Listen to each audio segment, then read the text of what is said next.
What a ripper. Oh, g'day. I'm Mark from Self-Sufficient Me, and in this video, I'm going to give you 5 tasks that I do every day in the veggie garden. Well, just about every day anyway. Let's get into it.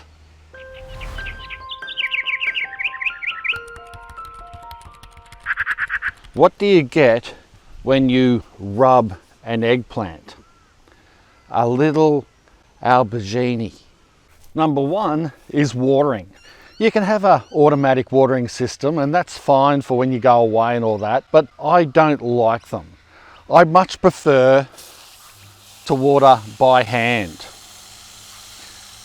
And we have a big garden, as you know, and still I take the time out every day to come out and water. And the reason why I do this is because it's just easier and better and saves on water actually. A really good example is watering seedlings. When you've planted new young plants in the garden, or you have sowed seed and they're coming up, it's really important not to under or over water these plants, because if you do, you're going to ruin the crop right from the beginning. So I've found, for me, the safest and only way to provide the perfect amount of moisture for these young plants is to spot water by hand and make sure they're getting the exact right amount. Seedlings, they require watering pretty much every day, especially in a warm climate. And if you have an automatic system and you've got seedlings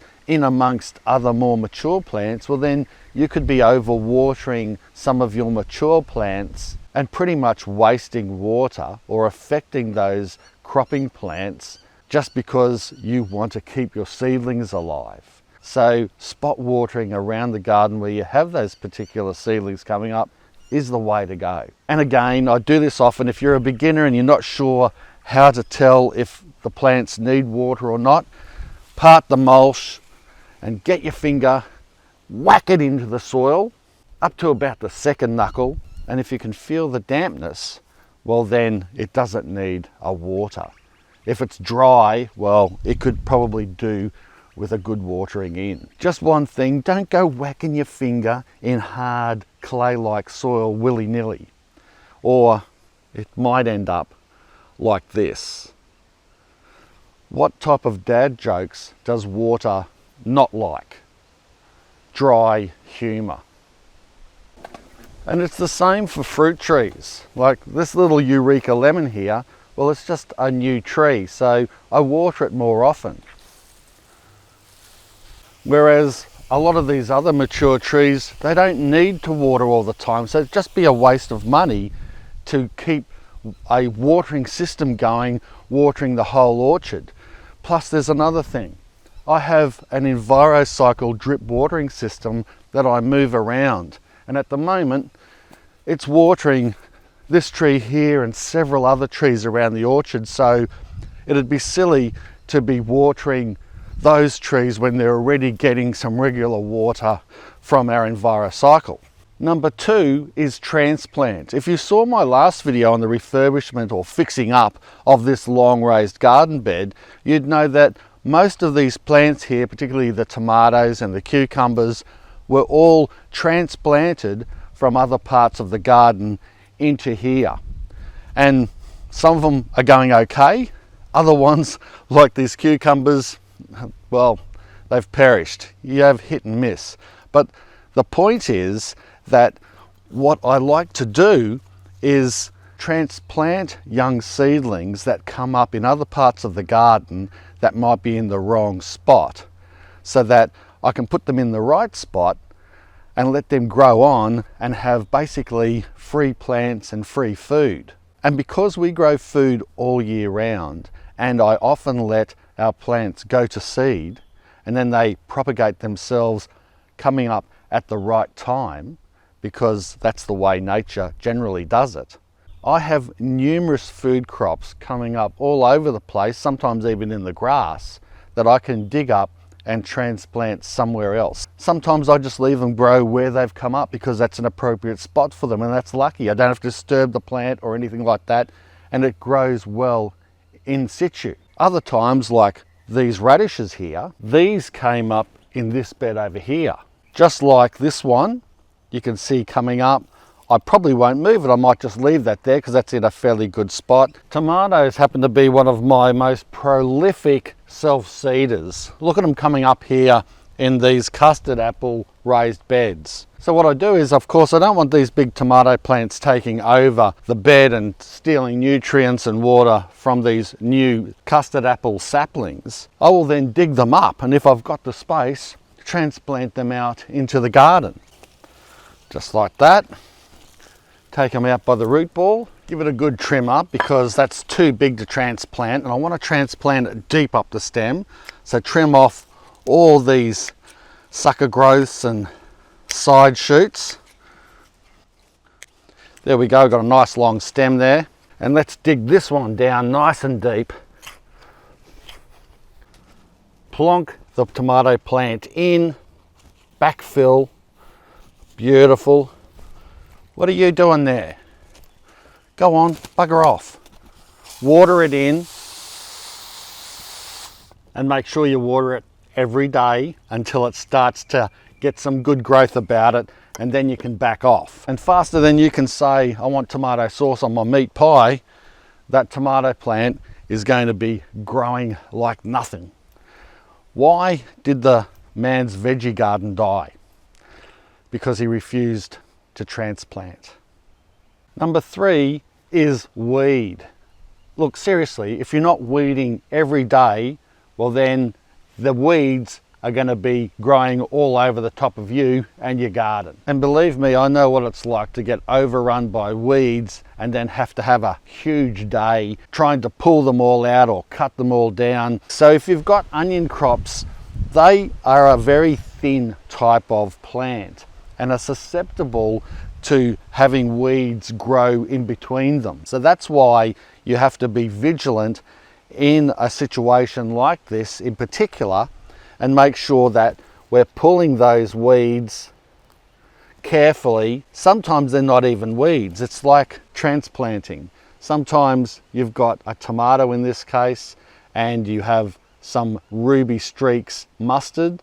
Well, I'll pull these out and that's a weed, I'm going to transplant them somewhere else into the garden. So I'll set them aside. But a lot of these here are weeds that need to be taken out, especially while they're young, before they start taking over and smothering out your new crop of, in this case, this is leeks. Weeding every day gets these plants when their root system is shallow, so when you do pull them up, they don't disturb the seedlings around them or are not too hard to pull up either. And you know what they say about a little bit every day makes a big difference.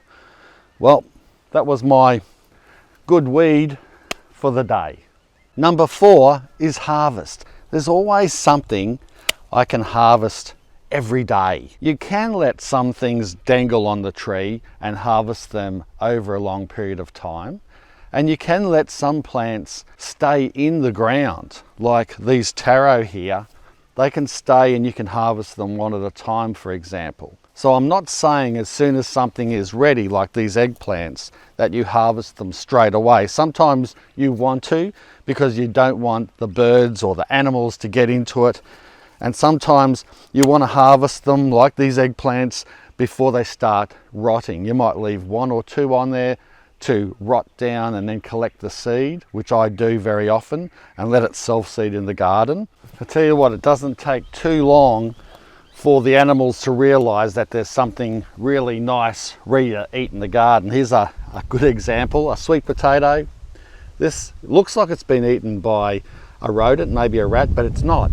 I was watching this morning and I couldn't get any footage of it, but it's our dreaded bush turkeys were roaming through and chewing down on a couple of these sweet potatoes that I left out. And the reason why I left them out was I just wanted them to start sprouting a bit and then I could plant them elsewhere. The bush turkey spied them and I don't think I'll be growing much out of that. But there is another reason why you might want to harvest, and that can be for, say, salad crops, if you want to cut and come again and encourage new growth. Or how about herbs? Now that we're coming into the cooler season, our mint is starting to pick up. So a little bit of a haircut will just encourage, oh boy, that smells good, will just encourage more growth and bumper harvests. I'll tell you what, I don't know, does mint go with eggplant and pumpkin? I suppose we could have a go. I just love herbs. Sometimes I think I really have to herb my enthusiasm. You could also include pruning in harvesting. You might want to prune, tomato suckers back so that the tomato plant can get more energy into the fruit. Or in this case, look at this pumpkin vine. It's producing a few fruit, which is great, but it's starting to take over other plants, which is not great. So let's just get rid of this, cut it back, trim it back where it's not supposed to be going, so that it doesn't flatten out our other onion crops. And of course, it's not just lettuce that can be cut and come again. You've got spinach and also rocket. Lovely. Nice peppery smell. Why doesn't Elton John like lettuce? Because he's a rocket man. I'm going to give you a bonus task after this one, but number 5 is inspect. And here we have some globe artichokes, and I can tell you there's not many globes growing out of it. In fact, it's looking really poor, and that's why I like to every day go around and inspect the garden and get on top of pests and diseases before it becomes worse or out of control. I can see it's growing poorly, it's looking sick. There's a sooty mold on there, which makes me think there's some type of aphid excreting something, attracting ants and flies and other things to these plants. And then a sooty mold is starting to grow on that excretion, making the plant sick. Then I can also see some good ladybugs that are trying their best to find these aphids and eat the larvae and protect the plants. And an easy fix would be to maybe spray it with some pest oil, maybe a mix of pyrethrin, but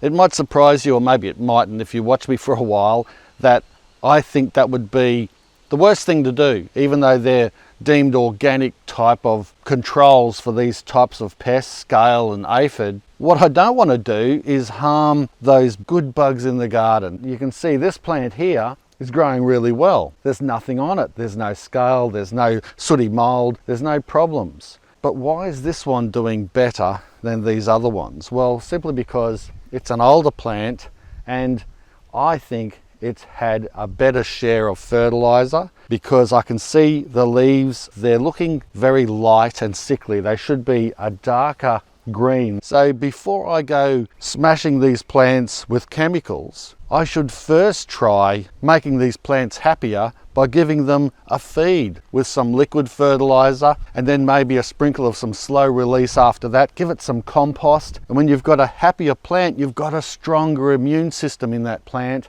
like this one, and they're going to withstand the pests or not attract the pests as much. And then these good bugs will overtake and take over the bad bugs, and that's how you've got organic pest control in a nutshell. So inspecting your garden for pests and disease is a big one, and yeah, you should do that daily. At the same time, there are many other reasons, and just a few extra are pretty much what I've covered already, and that's looking for things to harvest, looking for fruits and vegetables that are ready, looking for animal activity, looking for digging in the garden beds, looking for refurbishing your garden beds, looking to see if your plants, like before, are looking a bit sick and need some fertilizer, looking to see if they need some water, and maybe even, like I said before, looking to see if they need some transplantation. In here, we've got some dill coming up for the first time. Dill usually only grows in the cooler winter months here, and I've noticed it coming up into the garden, and I wouldn't know that if I don't go around and inspect. And so as you can see, inspecting can uncover a whole heap of things, And in our garden, there's never a dull moment. And just like the bees are enjoying this beautiful perennial basil, the bonus task, and number 6, is enjoy your garden. That's probably one of the most important things and why we do garden. You've got to take time out to get out every day, walk around and really enjoy your garden. It's great for the soul. And if you don't do that every day, or at least wherever possible, you're missing out on one of the most basic but easiest ways to relieve stress and to enjoy God's work through experiencing nature that you've had a hand in yourself to create. By the way, speaking a little bit about God, did you know that God initially was going to use wasps to pollinate flowers? But instead, he turned to plan B. And to be happy or enjoy your garden, you don't have to have a massive garden either. You could just have a courtyard out the back of a townhouse. What about a balcony? Simply getting out and sitting by your potted plants, something that you've helped create, that's growing. Cup of tea, relaxing, enjoying the little view even, watching the bees come up. That stuff is priceless and fantastic for your well-being. Well, I hope you've enjoyed this video. I tell you what, I know there's more tasks than just the 6 that I've outlined. So if you've got other tasks that you do daily in the garden, whack them down in the comments section below so that we can all read them and learn from them. If you did enjoy this video, make sure that you give it a big tasky thumbs up and share the video around, because that helps my channel out heaps. And also, if you're lurking around and not subscribing, subscribe, hit the bell thingy and all that, and so that you can get notified for when I upload a video. Visit selfsufficientme.com because we're always putting new articles and content on there and recipes, and my forum selfsufficientculture.com. Thanks a lot for watching. Bye for now. Cheers.